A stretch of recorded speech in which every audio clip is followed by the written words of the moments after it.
এই ভিডিওটি একটি অনুপ্রাণিত কাল্পনিক গল্প। এটি সিনেমার অফিসিয়াল গল্প বা স্পয়লার নয়। আজকে আমরা ধুরন্ধর গল্পটির সাথে আমরা পুরোটা শুনতে চাইছি। আমরা আজকে জানব সম্পূর্ণ গল্পটি। এই দুনিয়ার সবচেয়ে বড় ভয়ঙ্কর মানুষ সে নয় যে হাতে অস্ত্র ধরে, ভয়ঙ্কর মানুষটা সে যে মাথা দিয়ে যুদ্ধ করে। আজকের গল্প এমন একজন মানুষকে নিয়ে যার নাম শোনা যায় না, কিন্তু যার চালেই ভাগ্য বদলে যায়। এই গল্প ধুরন্ধরের।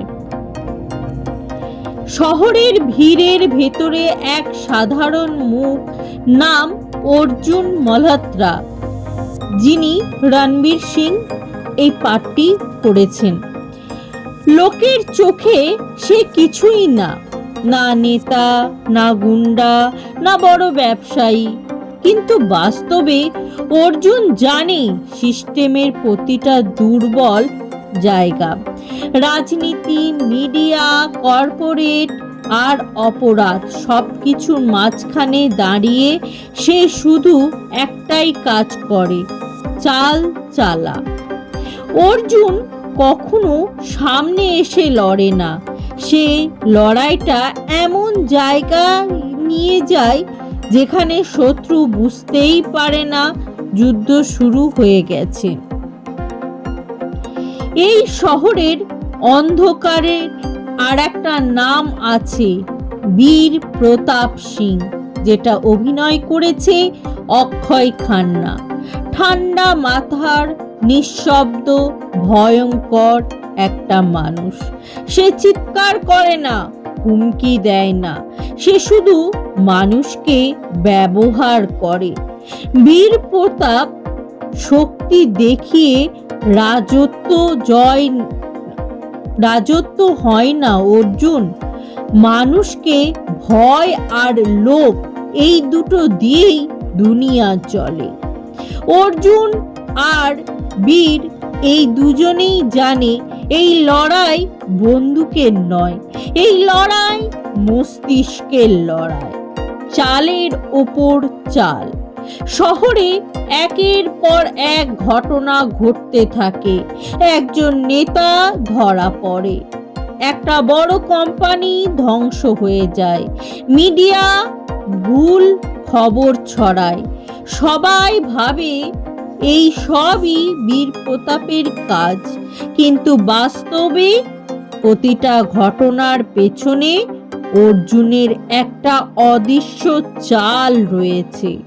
বীর প্রতাপ ভাবছিল সে শিকার করছে, কিন্তু সে বুঝতেই পারেনি যে সে নিজেই একটা খেলনার গুটি হয়ে গেছে।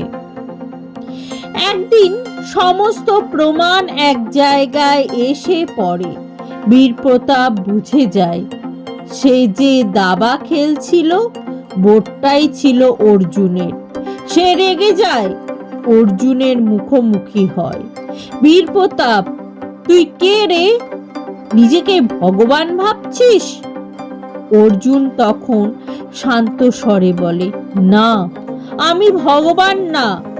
আমি শুধু জানি কোন মানুষটা কোন চালের পর ভেঙে পড়ে। এক মুহূর্তেই সব ক্ষমতা, সব নিয়ন্ত্রণ বীর প্রতাপের হাত থেকে সরে যায়। ধুরন্ধর সে নয় যে জোরে আঘাত করে, ধুরন্ধর সে যে এমন চাল চালায় যার পরে আর আঘাত করার সুযোগই থাকে না। শেষ কথা, এ খেলায় কেউ হারে না, শুধু কেউ বুঝতে দেরিতে পারে সে খেলোয়াড় ছিল না, সে ছিল একটা গুটি। এই ভিডিওটি একটি অনুপ্রাণিত কাল্পনিক গল্প। এটি সিনেমার অফিসিয়াল গল্প বা স্পয়েল নয়।